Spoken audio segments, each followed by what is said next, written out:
না না ওখানে আমি যাবো না।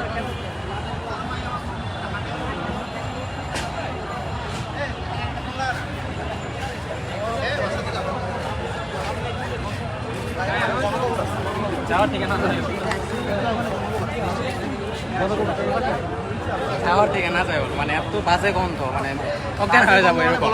এইচএসসি সব বই খাতা, এইচএসসি আর সেখানে সব বই খাতা। 100 ভাই মানুষের লাশ।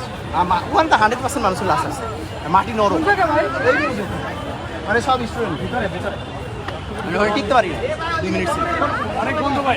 হ্যাঁ অনেক এখানকার ফুলের ইগুলোকে ওখানে নিয়ে গেছে, মানে কবর দিচ্ছে তো মানে যেন বুঝতে না পারে যে ওগুলোকে ঢেকে রাখছে। মাটি তো নরম।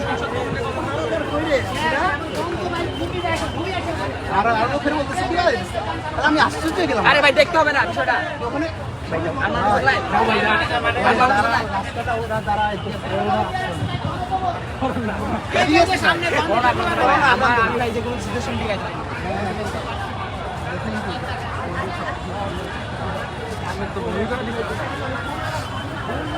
এদিকে আমরা সামনে যেতে চাচ্ছিলাম, ভাইরা সবাই বলল এখানে নাকি গণকবর দেওয়া হয়েছে ছাত্রদের, প্রচুর গন্ধ, কেউ নাকি টিকতে পারেনি এই গন্ধে, বারবার বাধা দিচ্ছে আমাদের এখানে যাওয়াতে, তাও শত শত মানুষ যাচ্ছে।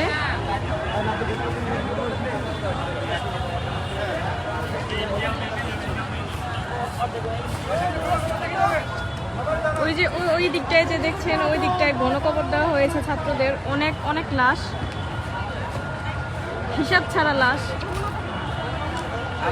বৃষ্টির পানিতে মাটি নরম হয়ে লাশের গন্ধে একদম টিকা যাচ্ছে না।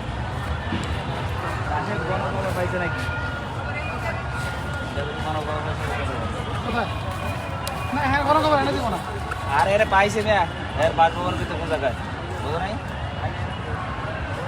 শেখ হাসিনার বাসভবনে এসে